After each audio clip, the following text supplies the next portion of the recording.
All right, on today's episode of Locked On Avalanche, the Avs go a little goalie crazy at the draft. Smart move? Let's discuss. New episode of Locked On Avalanche coming at you.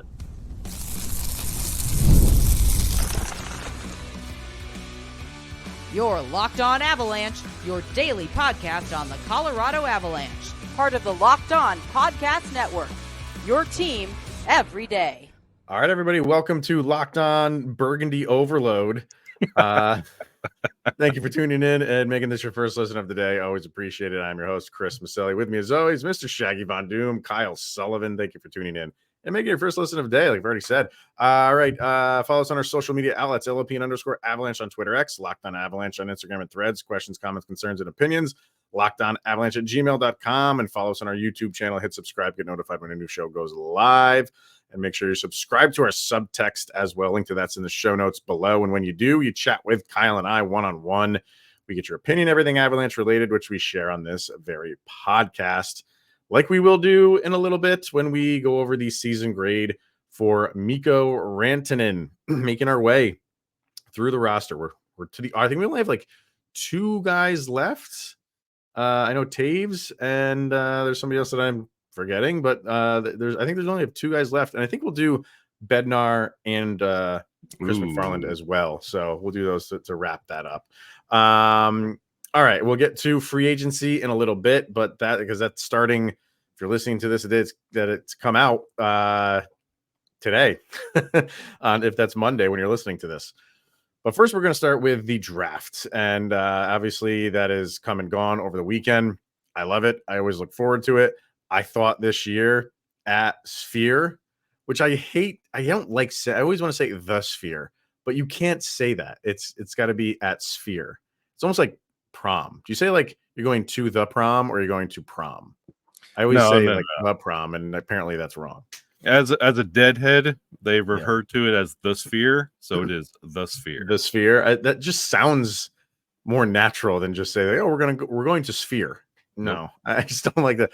Either way, whether it's the Sphere or Sphere, that was cool as all heck, man. Yeah. Like, I mean, I know next year they're decentralizing the draft. So for people that maybe don't follow it that much, like teams, all of the front office guys in the suits go to the draft. You saw it, like all the tables are there. They're not doing that next year. They're doing it similar to like the NFL. Where they're back at their respective cities, they have war rooms, and then they call in, and then you're going to get Gary Bettman announcing all of the whoever they draft.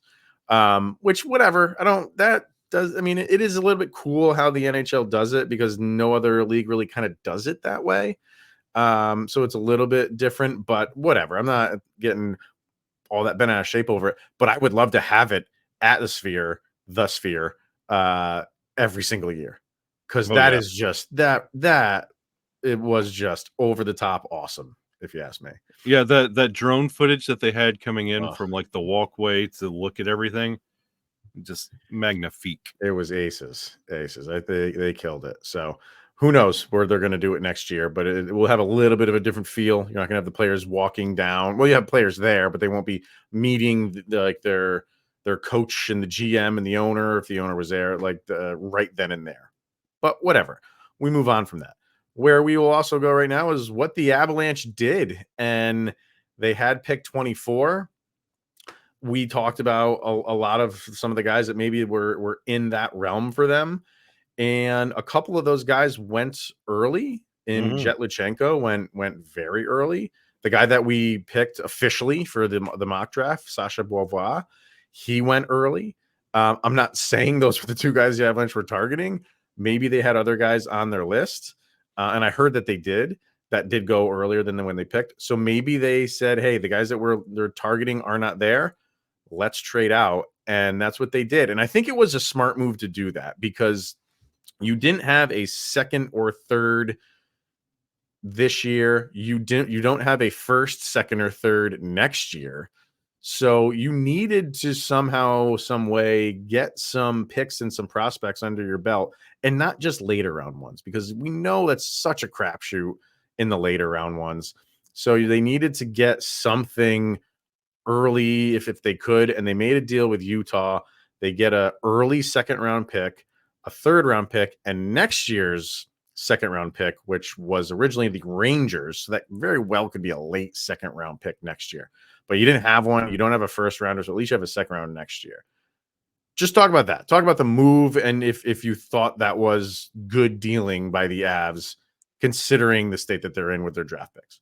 Yeah, I mean, honestly, I put on a suit for Jet, and he gets picked by the Flyers. I'm never doing that again. Early, yeah. I'm just. I know.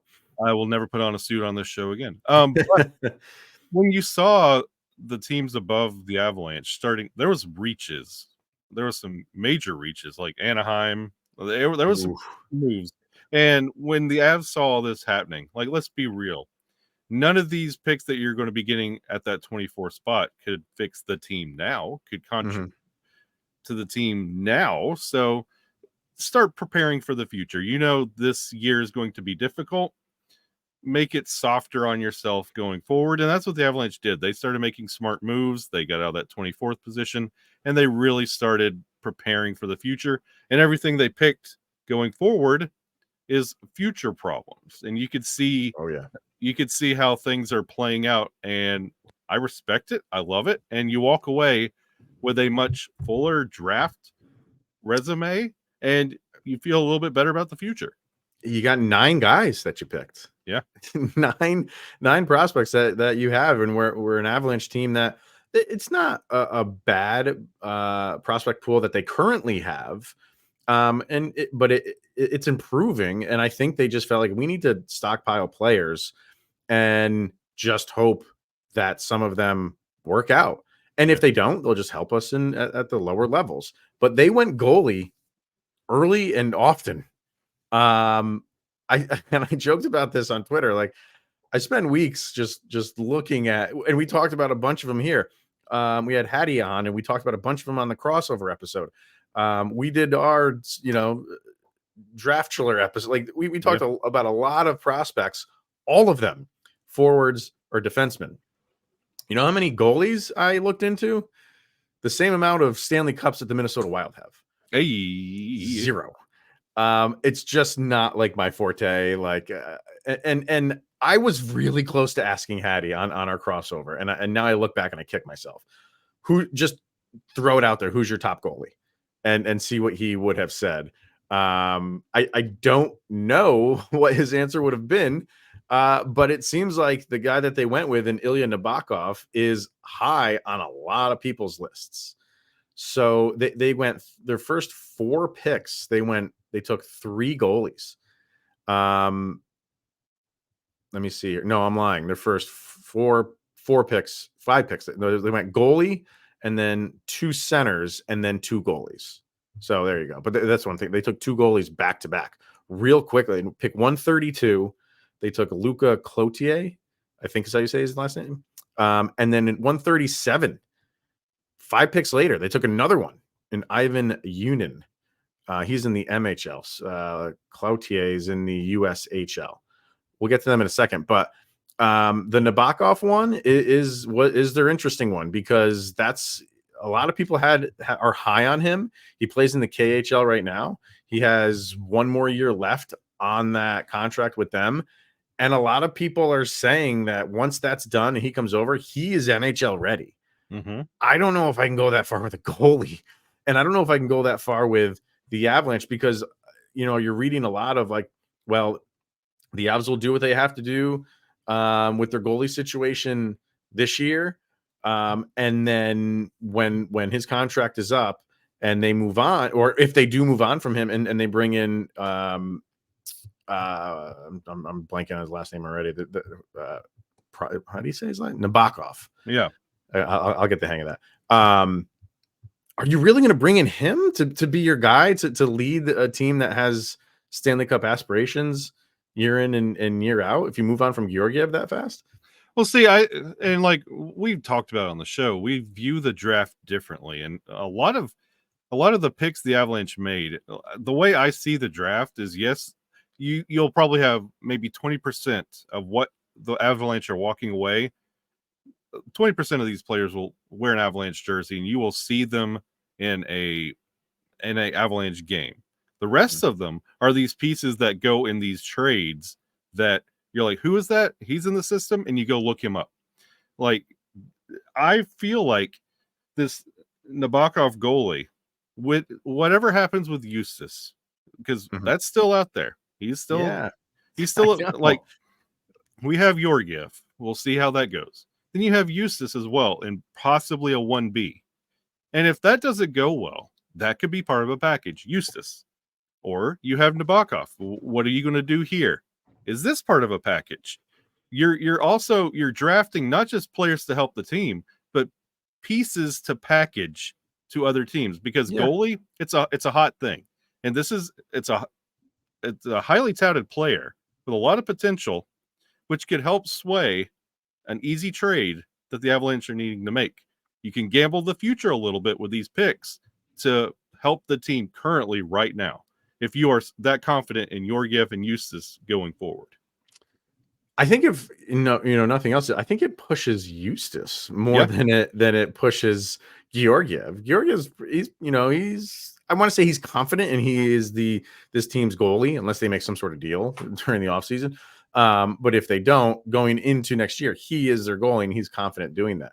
For Eustace, I think this pushes him to be like, hey, they went out and got 3 goalies in one draft. Not that to say they're the later 2 ones will be banging down the door anytime soon.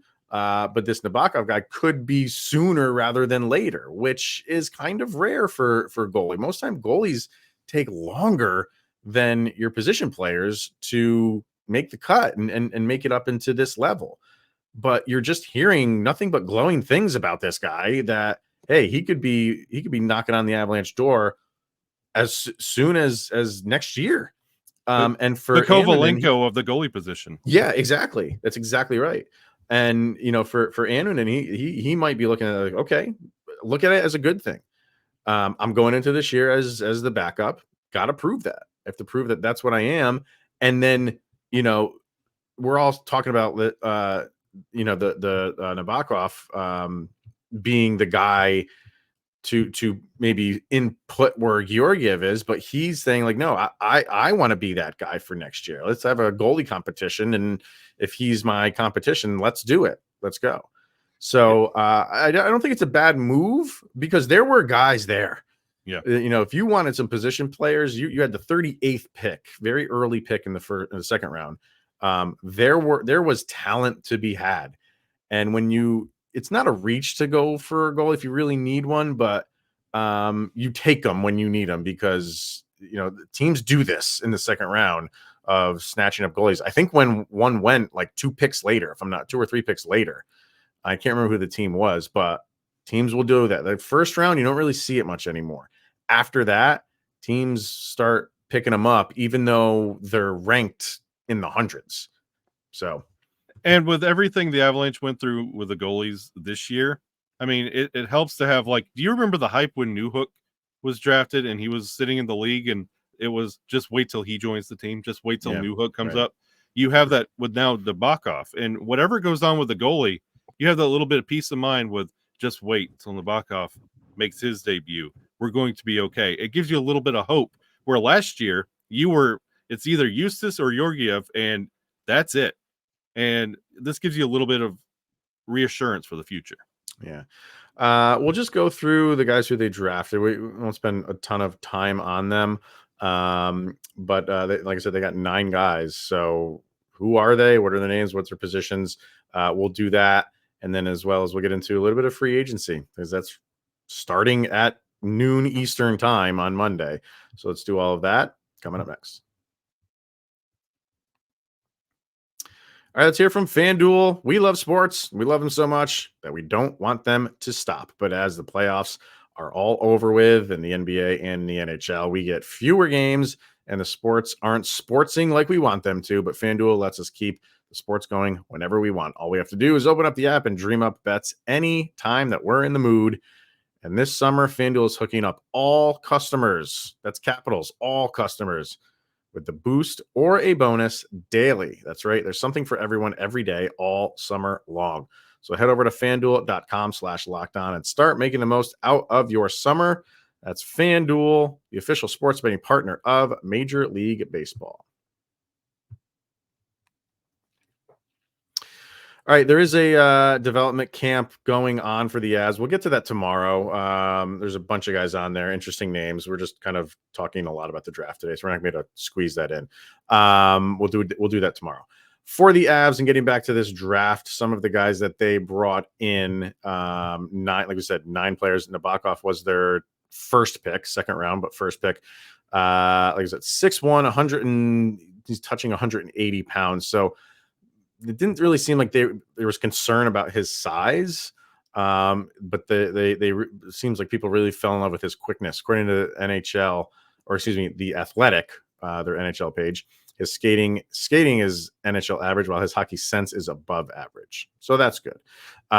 We talked about him, so let's get to some of these other guys. William Zellers was their next pick at 76. He's a center, 5'11", 170 pounds. They say he has a chance to play NHL games. Skating is above NHL average.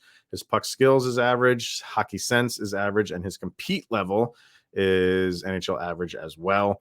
So he's one of the top players for the U.S. during the Hlinka Gretzky Cup. So that's kind of where you get on the map when you play well there. So Jake Fisher, he was pick number 121. He's a center playing the USHL with the Fargo Force. I just love that name. 6'2", 192 pounds, so pretty good size. He was their top player, apparently. The next two were goalies. The 132, Luca Cloutier, and 137, Ivan Yunin, I believe is how you pronounce that.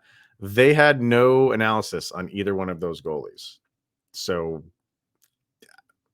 does that mean anything? If the Athletic isn't putting up anything about you, is that just secret weapon? The interesting thing here is Cloutier is 6'2", all right, 168 pounds. He's a twig. He is a twig, where Yunin is 6'2", 196 pounds. So he's touching 200. That is night and day between. That's interesting. I'm curious to see how this works out. Yeah. 161, Maximilian Curran. He's a center with the WHL, 6'3", 190 pounds. His skating and puck skills compete, and his just those three. Skating, puck skills compete are NHL average. His hockey sense and his shot are rated as below average. So Athletic says you're drafting him because he's a big center who can play both ways, and you're hoping he develops enough offense to be a bottom 6 forward. So there you go. 185, Torrey Pittner, right-handed defenseman, the Youngstown Phantoms out of the USHL, 6'1", 183. Let's see, skating average, hockey sense average, puck skills below average, compete level above average. Okay, I think the Avs need a defenseman who has that, maybe a little bit of anger in him, right? So yeah, we need some mad players. Yeah, exactly. Christian Humphreys, right winger, was on the U.S. national team, has a chance to play NHL games, skating, puck skills, hockey sense, compete, shot, all at the. Actually, no, his shot is above NHL average. All those other ones are at the average. So, and then the final one is Nikita Prishkapov. Sorry if I'm pronouncing that wrong. Left winger, Victoria Tigers in the queue. 6'1", 187 pounds. No analysis on him. There you go. Well, I mean, you got the goalies were kind of early and often. So everybody was like, what is going on with the Avalanche? But as a whole, they had 9 players that they picked. 3 of them were goalies. So that's, it wasn't like 7 of them were goalies. So they did address a lot of the different positions, and we'll see what happens. Like, this is what you do when you draft that many players. A lot don't work out. Some do. See if you can catch lightning in a bottle here. So we will find out, and a lot of these names will be in that camp that we will talk about tomorrow. Exactly. Let's get to free agency, sir, because that is starting. Like we said, if you're listening to this in the morning that it came out, it hasn't started yet. Noon on Monday. So we talked about free agency for the Avalanche, or like when their season ended. We kind of went through the positions. I don't really feel like much has changed for the Avs. You have no Jonathan Drouin deal, although We have no Jonathan Drouin deal. We are recording this the night before, recording this Sunday night. So I want to say like there's no deal yet. There is still time. I know people are kind of like, hey, you know, if it hasn't happened by the time that we're recording this, it might not happen. I will say this. I will never forget. I was doing a guest spot on another podcast for King. I forget his last name already. King DeWitt. DeWitt. I was a guest on his podcast years ago, and we were in the 13th hour. And while we were recording that, Gabe Landeskog got signed. So could that happen again? I'm hoping that happens right now. That Jonathan Drouin gets signed before we end this recording. But you have time until noon Eastern. Even after that, I mean, after that, he just becomes available to everybody. So it's not like they couldn't sign him after, you know, free agency begins. But how are you feeling right now heading into day one for Avalanche free agency? Literally 50-50, because there have been so many players that it's at an impasse when it comes to like Steven Stamkos, and they let players walk. There's just no way we can get this done.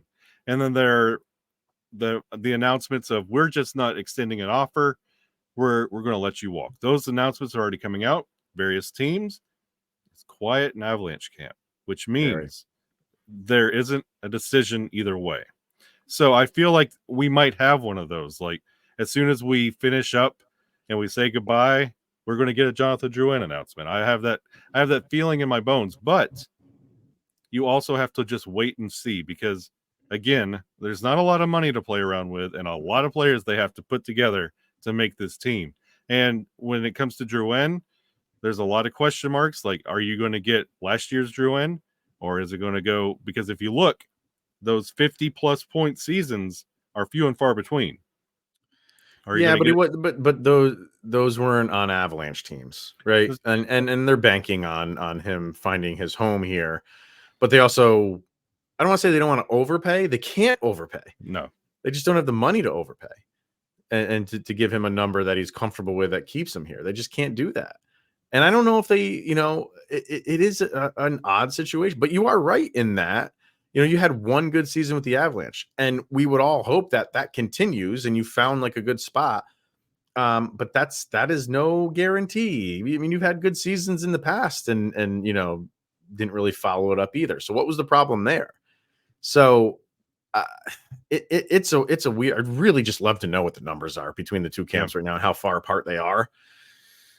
But man, I don't know. And if he doesn't sign with the Avs, I'd love to see where he goes, and we will, and how much he signs for, to see if how much the Avalanche would be off.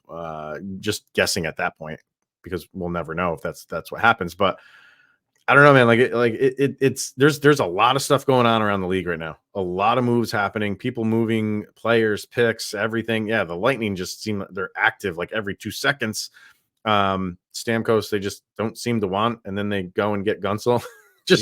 Like what? I don't know. Like, and with the Avs, just really all the stuff that we thought or heard that could possibly happen, whether it's Ross Colton or Josh Manson, or even to a lesser extent, Sammy G, like all of those options that were there that they could do to maybe free up space and bring in signing someone, or even Drouin. None of that has happened yet. So it kind of just makes me validate what we've been saying. Is like, it's going to be a quiet free agency period for the Avalanche. They'll sign some guys because they have to fill out this roster, but they are not going to be big players. Their big signing will be Drouin. And if it's not Drouin, it'll be whoever his replacement is. And that is it. And then you're going to get those small AAV contracts that fill out the roster. And then the Avalanche say, we're done. We're going into next season, and our roster is pretty much full. And to the Avalanche faithful that are saying, how can you not sign Drouin? Ask JT Comfort and Erod right now. He's got champagne in his ears. Why they can't sign him. And it will happen. They have to make that tough decision and kind of gamble on that. And that might be what this comes down to with Drouin. And you're going to be watching what his season's going to be wherever he goes, and see if this was a smart decision. But it's going to be one of those that it comes down to money. That's it. Yeah, absolutely it is. Yeah. And Chris McFarland was interviewed during the draft, and all the people that are like, just go spend the Valnichuskin money, that is just bad, dumb business. And the Avalanche are not in that business. That he basically said they're not going to do that. They are not going to just spend his money. And then when he comes back, which if he comes back when he's first allowed to, that's early in the year. You can't just like whatever you just brought in for that 6.1, 6.2. Now you have to figure out where those guys go. It can't happen. You're hearing so many loud voices saying, just go spend his money and figure it out later. That is just terrible business. And I know you people that are just not in the Valnichuskin camp right now. You just cannot do that. And it doesn't seem like the Avalanche are going to do that, and rightfully so. This is just the hand that they're dealt right now, and it's going to be light unless like trades happen with them, which is always a possibility. But we'll see how it goes tomorrow. But when noon Eastern comes, I can't imagine you're going to see the Avalanche name attached to major free agents. It's just not going to be there. No. You would see the lesser names if they are attached to anyone. I think it's going to be very quiet for a while. Right. So, but it is exciting to see free agency and where players go for how much term and all that fun stuff. And we'll get that starting on Monday. So one last thing to get to, and that is the Mikko Rantanen grade. So let's talk about that coming up next. All right, Mikko Rantanen, he's one of the best players on the team, one of the best players in the league. So how did he do this year? Were people happy about it? Were they upset about it? Let's find out. Here's the grade over on YouTube, and Kyle and I both went with an A-. Twitter was the vote was, or not Twitter, just all social media. The vote was close between A's and B's. YouTube was 47% B. Twitter was 53% B. Instagram was 59% A, and Threads was 52% B. And we'll get to comments on subtext, but a lot of it was the playoffs. Yep. And yeah, I think that kind of dinged him a little bit, but I mean, overall, the dude had 104 points on the season. So you score 100 points in this league and you're doing something right. But I just think it's one of those things where it's the expectation for Mikko. And when you have kind of a really light playoff, people will ding you for that. And I can't fault them for it. Yeah, and the way the playoffs ended for the Avalanche, to see the effort that Mikko Rantanen was giving during that playoff, I mean, I understand the B's, but that's why it fell to an A-, because you can't sneeze at 104 points in this league right now. I know and we would have done anything to have an Avalanche player just flirt with 100 points. We have 2. And you can't take that for granted. It's a big accomplishment, and he came in clutch many times during the season. Just his performance in the playoffs took him from an A+ to an A-, but I can't dip him to a B because of his regular season performance. I'm totally with you on that. The last 2 years, so in 82 games, this is 22-23, played all 82 games. That's when he had 105 points. This year he played in 80 games and had 104. So 2 less games, 1 less point. The goals and to assists ratio in 22-23 had those 55 goals compared to 50 assists, where this year he had 42 goals compared to 62 assists. So the goal scoring dipped, but the assists went up. And everything else did too. It was plus minus. He was plus 15, 22-23. He was plus 19 this past year. His penalty minutes went way down. So that's the one thing we were kind of with Mikko. He has those, and he had those moments this year where you just like, oh, what are you doing? You're just letting like people get under your skin. So, 32 less penalty minutes. Power play goals. He had 1 more power play goal this year, 14 compared to 13. 40 power play points compared to 37 the prior year. His time on ice was up. Game-winning goals, exactly the same.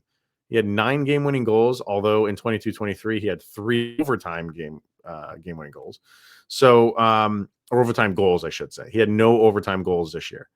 So shot percentage was down 2.5% this year, but his faceoffs were up almost 4%. So, but I think the way that Mikko plays, he just has that just gliding effort in him. And it's just when he hits a little bit of a funk, people question the lack of just stepping it up, and Yeah. is he dogging it? And I don't really feel like he plays that way unless he's hurt. But he just has that type of style that when he goes on a streak where he'll go like 5 games without scoring, people think the effort's not there. And when he's just potting goals left and right, I don't really see a difference in how he played, but it's easy to kind of attack his style of play when things aren't going right for him. That's just how it's just the optics of it are not good when he's not scoring. And honestly, when it comes to like the goal assist discrepancy this year, he has a line mate that just won the Hart Trophy. Yeah. So, I mean, it's understandable there. And honestly, you could see this shift in the quote unquote heart that Mikko had in the playoffs when the nuke thing broke. And I think that really affected him again. And I just feel like it was one of those that he kind of took himself out of the moment just because of frustration. It's not something you want to see, but hey, it happened. And it's one of those that you see the writing on the wall for where this team is going to go without Nichushkin and what he did in that Winnipeg series. And yes, there were many times that he looked hurt and he just wasn't skating right. And I felt like he just felt detached from the team because he saw this was just not that team that was going to go the whole way. But also you want that to be stepped up. And next year you're going to see it because he's flirting with the contract again. Sure. So you're expecting his production to go right through the roof once again. You are going to see career numbers from Mikko Rantanen if he does not have a deal in place by the time the season starts. Yep. You will. But did he need to step it up in the postseason? Yeah, he did. I'm not trying to make excuses for him. Nope. He didn't. But do I feel that took away from another great year from him? Not so much where I'm going to like bring him down into the B or even ridiculously C range. Like, no, that's not going to happen. He had a really good year. He had a tough postseason. And yeah, he needed to step it up a little bit more. So, and I think he would admit to that too. Who didn't in that Dallas series? Yeah. A couple comments from subtext. We have Coy says he gave him a B+. You can't really say that it's a quote off season for a player who put up 100+ points. Just feels like the Moose was in one of those spells of not playing poorly, but not up to his potential and a little too often this year. Okay. Yeah. I can't disagree with that. Madam Battle. Go ahead. Sorry. A lot of uncharacteristic Mikko. I'll give him that. Yeah, I can see that. Madam Battleaxe gives him a B-. I love how he played. He did do well, but that Mikko magic just wasn't there this season. There were several games he just did not have a presence. We did need him and a few others to step up a bit more this season, but he did give a good performance overall. What he did in the 22-23 season, she uses the team or the term Mikko magic. That's true. Like he had that year. Yep. And that was everybody was getting hurt and he was the one constant. So he took that role and was like, I got to be the constant of this team. And he did have a ton of, to use her phrase again, Mikko magic. And she's right in that it wasn't fully there, but the other guys had it. Nate McKinnon, what he was doing was just otherworldly. But Mikko he had a good season. It wasn't like the year before. But when you look at the numbers, it's like it's all there. It's all there. And there was the conversation before the Stanley Cup that could it be that Mikko gets the Hart before Nate? I remember that conversation going along, and that magic's kind of faded, especially in the playoffs last year. And finally, Easton says, I mean, how can you not give Mikko an A, another 100-point season? And we know that there's probably even more to give. We are blessed. I am still convinced he was fighting something in the playoffs. I don't know, man. Like, I do too, but nobody has said anything. Chris McFarland has given many interviews, and he's never once said Mikko's gone under the knife something since the season has ended. So I don't know what it was. It was not the same Mikko, but We He still also gives haven't him- heard from Mikko since the season's I've been not. over either. I've not, which is fine. Give him, he needs some time off too. It's okay. Does that bother you? No, it's one of those that you'd like to hear at least a little something or see a little something. Like, what are you doing? So, all right. Me, it's like, hey, it's his off season. well, Let the man go and go to day spas on a daily basis. Are you good, bro? You good? Are you good? Just text me sometime, man. Just text me. Yeah, come on. Yeah. All right. Nas has blocked me. Come on. All right, everyone. That is going to wrap it up for today's episode. So tune back in tomorrow. We'll talk about if anything's happened with the Avs in free agency, and we'll get to that development camp as well. So that is going to be for tomorrow, but that will wrap it up for today. Thank you for tuning in and making it your first listen of the day. Always appreciated. He is Mr. Shaggy Von Doom, Kyle Sullivan. I am Chris Maselli. This is the Locked On Avalanche podcast, and we'll see you guys tomorrow.